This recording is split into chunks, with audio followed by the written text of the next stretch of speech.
Welcome back. And thank you to whoever sourced the coffee at break time. It is with great pleasure, and it is my pleasure to introduce to you our next speaker, who is one of the foremost learning disability nurses across the UK and internationally, and one of only 2 professors of learning disability nursing in the whole of the UK. So hopefully her and the other person never go on a plane together or anything like that, because there's just the 2 and we protect them widely. But Ruth has been a leading light and part of the Strengthening the Commitment journey right from the beginning, and I thank you for that, Ruth. And she's going to talk to us today about research, and I'm sure make it exciting and meaningful to us all. And as you can see, it's listen, believe, do. Thank you, Ruth. Thank you. I've got 2 major challenges that I've got to face with this. One is to try and keep within time on a subject I could speak for hours about. And the other, and you probably can all help me with this, is not to step too far to the right, because otherwise I fall off of the stage. So if you see me veering this way, please sort of start going like this. Okay, a couple of things by way of explanation. On your programmes you will have seen it says listen, believe, do, and you might have thought, well, what on earth is that about? That will become clear, hopefully, as I go through the presentation. You will also see on the slide here that it talks about research by people with learning disabilities, and you might sort of be thinking quite rightly, well, if it's research by people with learning disabilities, what's she doing there talking about it? What this was very much a team effort. We worked together, people with learning disabilities and people who weren't given the label learning disabilities. We've worked together over a long time. This, what you see here, is the end of a 3-year research project, but the end of a 10-year journey. And basically what we decided was, because it's quite expensive and quite time consuming to go to conferences, but we really wanted to get this word out as far as possible. So we agreed that as a team, different people would go to different places. In a couple of weeks' time, 2 of the co-researchers who worked on the project are going to Croatia to present this, and I've come to West Brom today. I'm sure that I've got the best of the sort of deal. But say this is a 3-year project. We've got 3 partners: New Pathways, which is an organisation that provides post-sexual abuse counselling, RCT People First, which I get so used to saying RCT, and then people get very confused about research because of randomised controlled trials. It's the abbreviation we use locally for one of the areas, which is Rhondda Cynon Taf, so you can see why we use RCT. And the university that I work for, and we were funded by the big lottery. This gives you some indication of most of the team. We're not all there. It was very much a team effort, people working together, people taking on different roles, using everybody's experience and expertise. So, researching together, what does that actually mean? Now, if you look at a lot of research, particularly historical research, people with learning disabilities have tended to be, at best, the sort of subjects of other people's research. Sometimes they've actually been objects of research by other people. And their views and experiences have never really been brought to the forefront. That started to change, but also what started to change is people with learning disabilities actually taking an active role in driving the research agenda. I mean, I'm one of the, joining the sort of theme of the day, I'm one of those old nurses that has been around for 30 plus years, and I can safely say this is probably one of the most exciting things I've ever done. It has been a great privilege to work on this project. The idea for research came from people with learning disabilities who said, we want to do research, we want it to be about abuse, because really, you know, it's a problem for us and our friends. And we don't really talk about it much, and we want to know more about it. So we worked together to get funding, and that took a lot of effort. We had the usual being turned down. And when we got turned down, actually it was our colleagues with learning disabilities who said to us, right, who are we going to go to next? Who are we going to get money from? So we kept going, and we got the funding. It enabled us to actually employ 3 people with learning disabilities part-time as co-researchers. They worked half a day a week for 3 years. And we've also had a research advisory group that was actually chaired by one of my colleagues with learning disabilities. And I have to say it was probably one of the best controlled and organised meetings I went to. Kept to time, kept on focus, was fantastic. But they made a lot of the key decisions as we went through, and I'll say a little bit about some of those as I tell you about the project.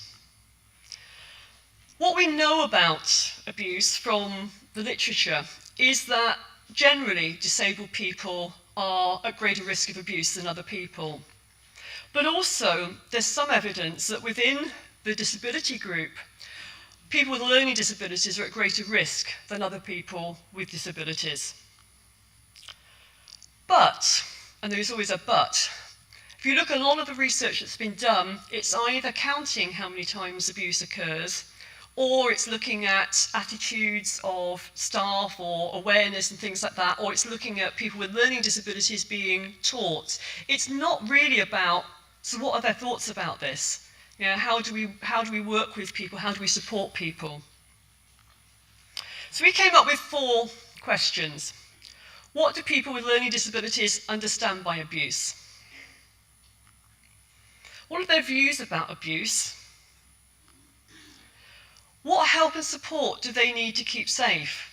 You know, unfortunately, we have tended over the years to focus more on trying to think about what do we do if somebody's abused, rather than trying to keep people safe, trying to help people take more control over their lives and actually empower them to keep themselves safe. Unfortunately, with the best plans in the world, probably some people are going to be abused. That's unfortunately a very sad fact of life. But when they are, what's the best ways to actually give people some help? So we did the study. We gathered information by 3 different means. We developed questionnaires.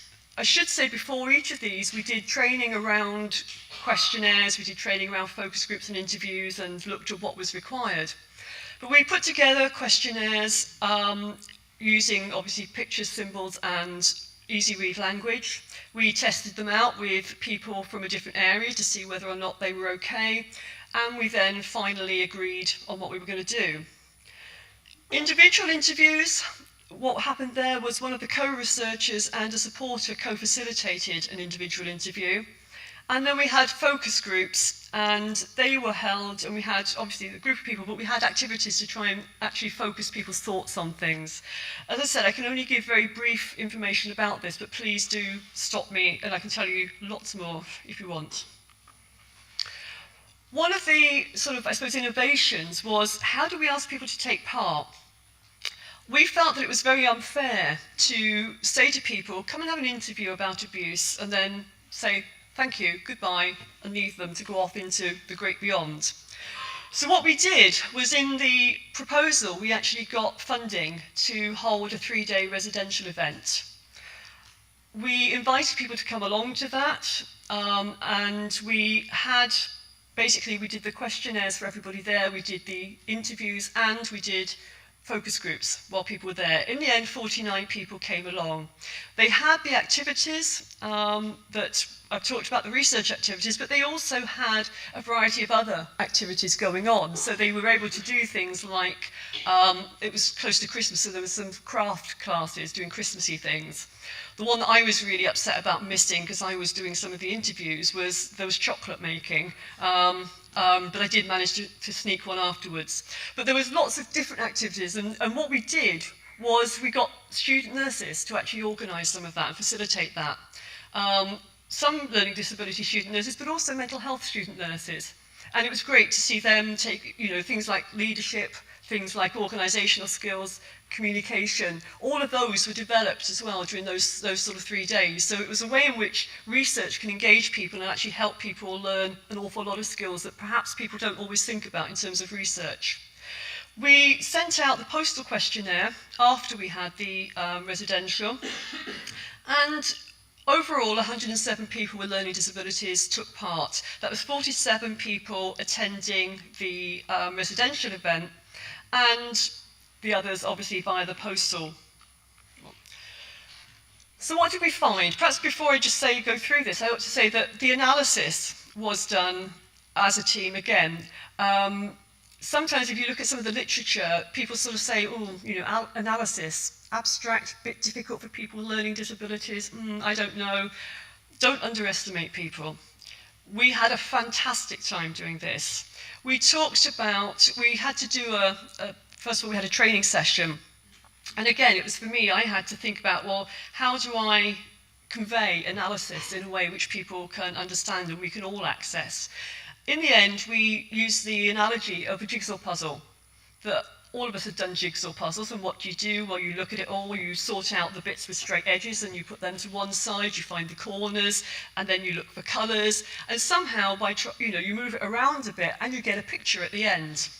And that's how we understood analysis. We had to take this information, we had to look for patterns, we then had to put it together to try and make a picture of what people were thinking about abuse.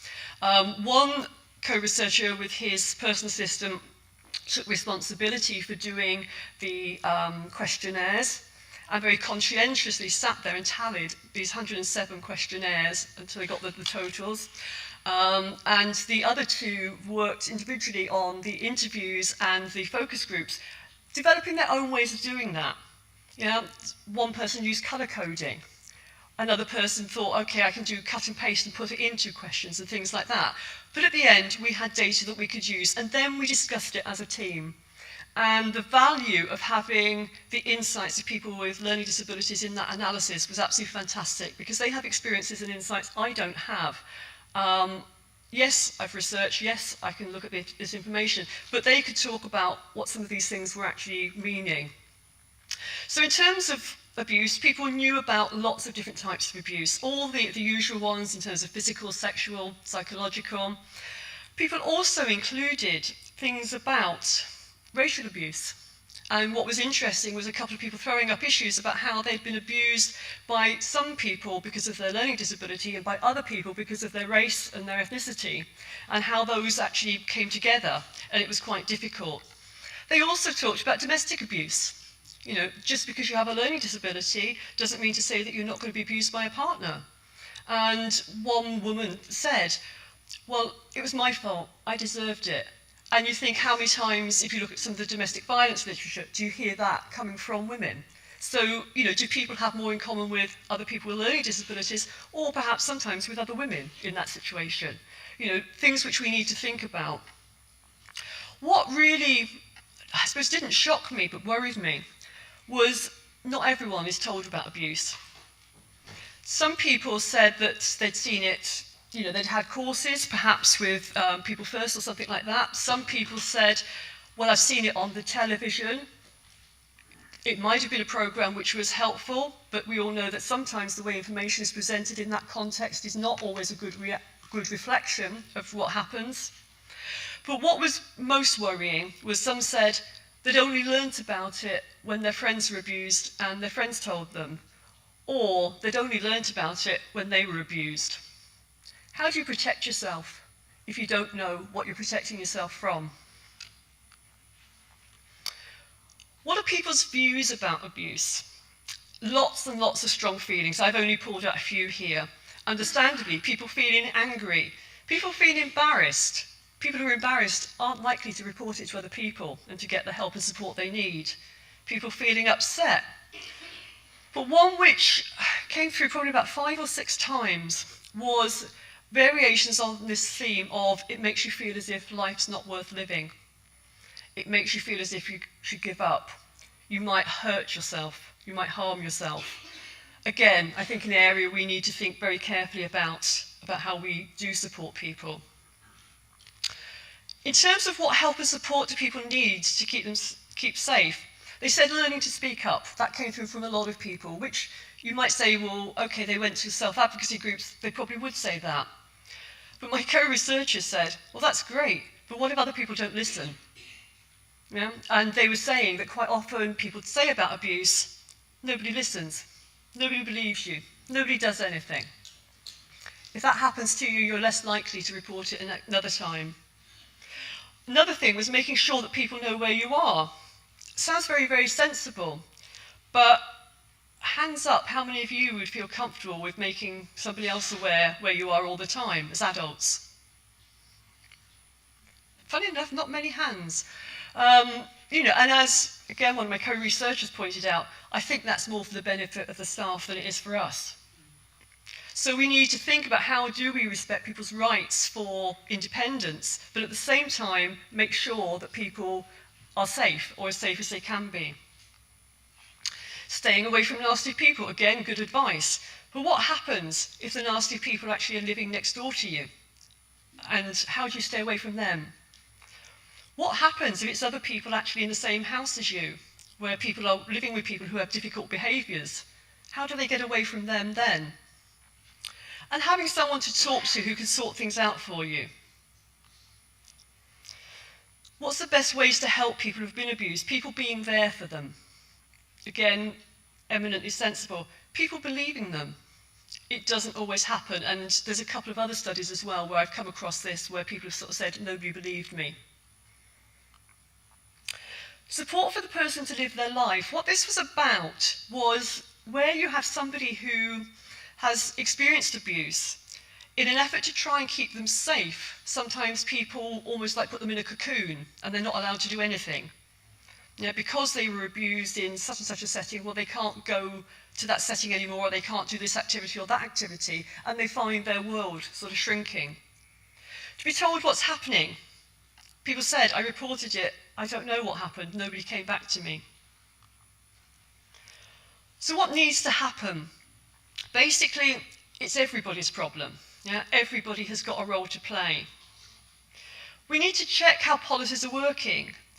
Remember, across the UK, we do have policies, and in some areas we have legislation which should be protecting people from abuse, should be safeguarding, and yet, people's experiences are still quite difficult. We need to make sure that people with learning disabilities get the information and education that they need. Generally, people need to be more aware of abuse. And that's not just, people within services. I think, we're talking here about society. A lot of the abuse was things like happening on buses, being abused on buses, being abused in public places and things like that as well.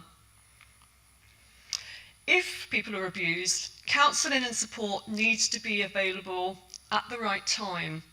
Unfortunately, counselling in this area is very, very limited.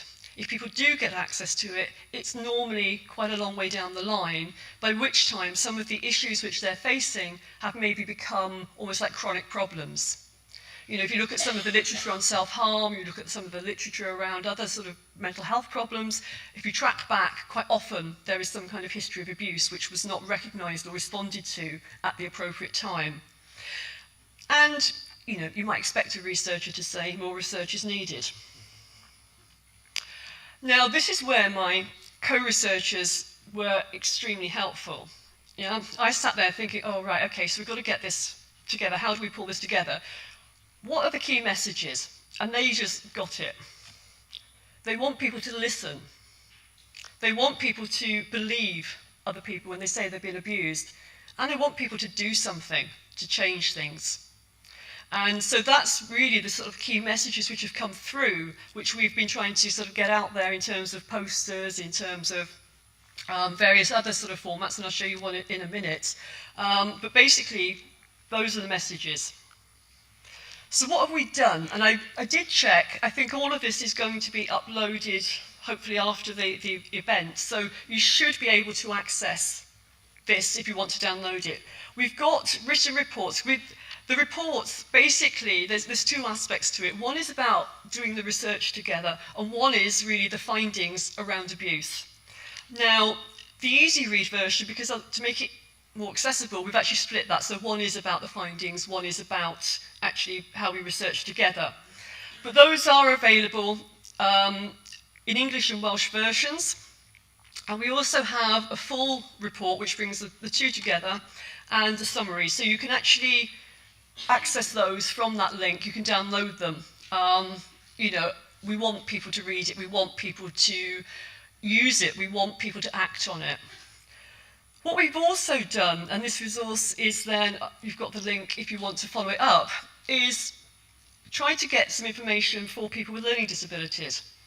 All the research which is written with the exception of Nora Fry Research Centre at Bristol, that they did it for a while. They had a plain facts series. But how many research reports get translated, or how many research papers that are published actually get put into easy read format for people with learning disabilities? If they do people use those and help people with learning disabilities access them? And basically what we did was to do an accessible literature review around abuse. One of my colleagues took papers. She did contact the authors of a lot of them and ask them for their easy read versions, and it was a case of answer came there none. But what she did was transfer them into an easy read format. They were discussed with people with learning disabilities to see what they thought about this. And that was quite interesting because one woman in particular got very, very angry within the session, which was about men with learning disabilities who sexually abuse women with learning disabilities. And she said, why did I not know this? You know, as researchers, as professionals, we've known this for years and years, but why did I not know this? And her anger was that she felt that had she known this, she might have been able to protect herself better, but also her friends who were men with learning disabilities, she could have made sure that they knew and that they didn't get themselves into trouble and that they had the information. So on this sort of particular part of the website, you will find a lot of these papers. We have got, there's the easy read version, there's the commentary where people have obviously talked about it. And with some of them, we've also got voice clips as well, so that, you know, if you want to use them with people who find it difficult to read, you could use the voice clips as well. So I would encourage you to visit it and use it and support people to use it. We have a Facebook group called Listen, Believe, Do. It's standing at the moment, I think I looked at this morning, it's about 770 plus. I would love to go home tonight with it gone over the 800 mark. So I'd encourage people to join up. Basically what we're asking people to do there is to post their pledge in relation to what they're going to do to try and listen, believe and do. If you don't do that, you're still welcome to sign up to see what other people are doing and what other information is coming through. I think music seems to be a theme for the morning. You'll be pleased to know this is not me singing.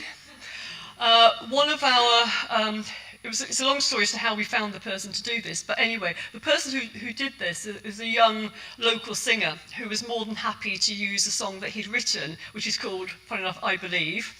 You know, things do happen by lucky coincidence sometimes. And basically, what you'll find on this YouTube clip is his sort of soundtrack to it, but also some of the facts and figures, and also some of the people doing the signs for Listen and Believe Do. So, you know, I'd encourage you to look at it, but also please use it for things like training and things like that, to try and get other people to act on it. We're making a lot of presentations. We've managed to get a small amount of money to enable a couple of the researchers to provide training for people with learning disabilities as co-researchers. And we've got an MRes student starting in a couple of weeks, hopefully, to look at more around what support people need. What can you do? Join the Facebook page. If you put in Listen, Believe, Do, that will find it for you. You can post information on the Facebook page. You can promise that you will listen, believe, do. One of the things that we have done is produce these wristbands, which are bilingual as well, if you want to learn the Welsh for these. I have just a few with me today, and I really don't want to carry them home. So please come see me if you would be willing to have your photograph taken with these on as well. Great, I can post that. But if not, I just really want people to get the message out there. So please do spread the message to other people.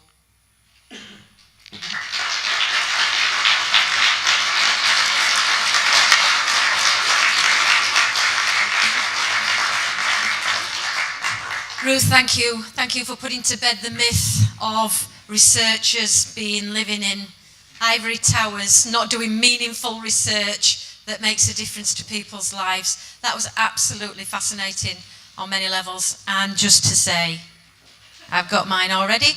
So I will expect to see you all with a listen, believe and do wristband and join in.